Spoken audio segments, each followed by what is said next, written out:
নমস্কাৰ দীপিকাৰ হল চেনেলটোলৈ স্বাগতম জনালো। আজি মই ড্ৰাই ফ্ৰুটছৰ সৈতে কেনেকৈ চুজিৰ লাড়ু বনাব পাৰি তাকে দেখুৱাবলৈ ওলাইছো। আশা ৰাখিছো ভিডিঅটো সম্পূৰ্ণকৈ চাব। চাই ভাল পালে লাইক শেয়াৰ কৰিব। তেন্তে বলকচোন বেছি পলম নকৰি আমি ভিডিঅটো আৰম্ভ কৰো। ইয়াৰ বাবে মই সৰু নাৰিকল এটা চুকি লৈছো। চুজি প্ৰায় 200 গ্ৰাম লৈছো আৰু চেনি প্ৰায় 150 গ্ৰাম মান লৈছো। ড্ৰাই ফ্ৰুটছৰ ভিতৰতে কেইটামান মই বাদাম লৈছো। বাদামখিনিৰ মই বাকলি গুচাই লৈছো অলপ গৰম কৰি। কিচমিচ লৈছো আৰু কাজু বাদাম লৈছো। এতিয়া আমি নেক্সট ষ্টেপলৈ যাম। গেছ জ্বলাই মই কেৰাহী পাতি দিছো। কেৰাহীটো গৰম হৈছে। এতিয়া এই গৰম কেৰাহীত মই ৰিফাইন তেল দিছো।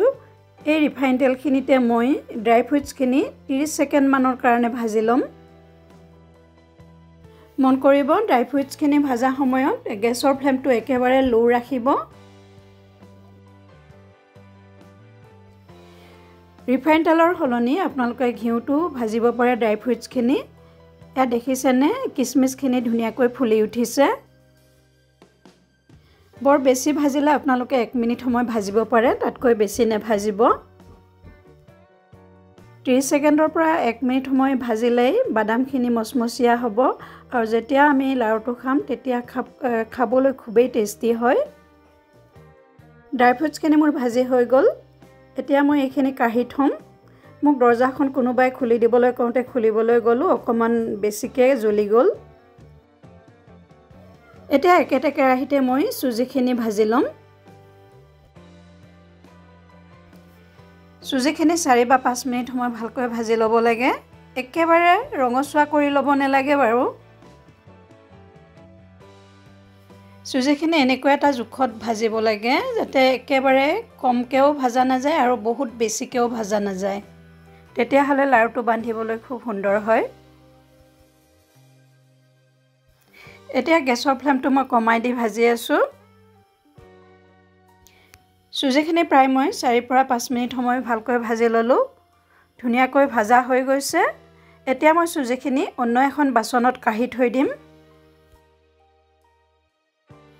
এয়া চুজিখিনি মই কাঢ়ি থলো। একেটা কেৰাহীয়ে আকৌ মই বহাই দিছো।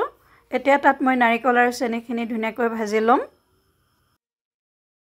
এয়া মই প্ৰথমতে নাৰিকলখিনি দি লৈছো। লগতে মই চেনিখিনিও যোগ কৰিছো। চেনি আৰু নাৰিকল একেলগ কৰি আঠা আঠা ভাব নহালৈকে আমি ভাজি থাকিব লাগিব। নাৰিকলখিনি ভিজত থোৱা আছিল সেইকাৰণে কিবা শুকান শুকান যেন লাগিছে নাৰিকলখিনি। নাৰিকলখিনি ভাজি থকা সময়ত গেছৰ ফ্লেমটো লো টু মিডিয়ামত ৰাখিব লাগে। চেনিখিনি প্ৰায় গলিবলৈ ধৰিছে। এনেকৈ আমি নাৰিকলখিনিও 4 পৰা 5 মিনিট সময় ভাজাৰ পিছত প্ৰায় আঠা আঠা ভাবটো আহিয়ে যাব।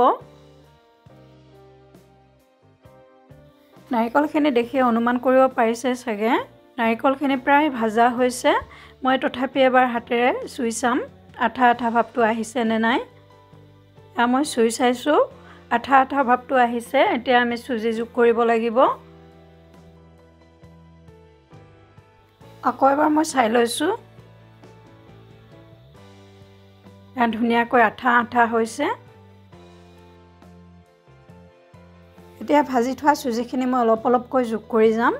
একেলগে আটাইখিনি চুজি দিব নালাগে কাৰণ শুকাই যাব পাৰে বা টান মাৰিব পাৰে। এতিয়া আটাইখিনি মই ভালকৈ মিক্স কৰি ল'ম। মোৰ প্ৰায় মিক্স কৰি হৈ গ'ল। এতিয়া মই ড্ৰাই ফ্ৰুটছখিনি ইয়াত যোগ কৰিম। এয়া মই ড্ৰাই ফ্ৰুটছখিনি দি দিছো। ড্ৰাই ফ্ৰুটছখিনি দিও মই আটাইখিনি ভালকৈ মিহলি কৰি ল'ম। এইটো সময়ত একেবাৰে গেছৰ ফ্লেমটো লো কৰি ৰাখিব লাগে। আটাইখিনি মোৰ ভালকৈ মিহলি কৰি হৈ গ'ল। এতিয়া মই গেছৰ পৰা এইখিনি নমাই লৈ কাঁহী এখনতে কাঢ়ি থৈ দিম কাৰণ কেৰাহীটোত থাকিলে শুকাই যাব পাৰে গেছটো অফ কৰি দিলোঁ এই কাঁহীখনতে এতিয়া চুজিখিনি কেৰাহীৰ পৰা সেপাৰেট কৰি দিম এই বহাগ বিহুতে এনেকৈ বনাই খাবচোন খুবেই টেষ্টি লাগে আটাইখিনি মোৰ কাঢ়ি হৈ গ'ল এতিয়া কাঁহীখনত মই চুজিখিনি হেঁচি হেঁচি ৰাখি থম যাতে শুকাই নাযায় এতিয়া লাৰু বনাবলৈ মই হাতত অলপ তেল সানি ল'ম মই তেল সানি লৈছোঁ এতিয়া অলপ অলপ মিশ্ৰণখিনি লৈ লাড্ডু আকাৰত শ্বেপ দি যাম লাৰু শ্বেপ দিওঁতে হাতেৰে হেঁচি হেঁচি দিব লাগে তেতিয়া টান হয় আৰু বহুত দিনলৈ সাঁচি ৰাখিব পাৰে লাৰুখিনি একে পদ্ধতিত মই আটাইখিনি লাৰু বনাই যাম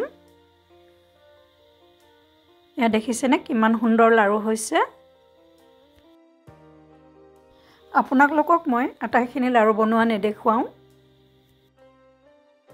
এয়া দেখিছেনে চাওঁতে চাওঁতে মোৰ আটাইখিনি লাৰু বান্ধি হৈ গ'ল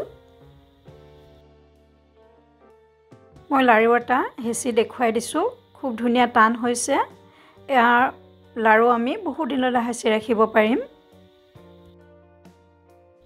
ভিডিঅ'টো চাই কেনে পালে কমেণ্ট বক্সত কমেণ্ট কৰি জনাবচোন যদিহে চাই ভাল পালে লাইক শ্বেয়াৰ কৰিব আৰু নতুন নতুন ভিডিঅ' পাই থাকিবলৈ চেনেলটো ছাবস্ক্ৰাইব কৰি থবলৈ নেপাহৰিব অতি সোনকালে অন্য এটা নতুন ৰেচিপিলৈ উভতি অহাৰ প্ৰতিশ্ৰুতিৰে আজিলৈ আপোনালোকৰ পৰা বিদায় মাগিছোঁ ভিডিঅ'টো সম্পূৰ্ণকৈ চোৱাৰ বাবে ধন্যবাদ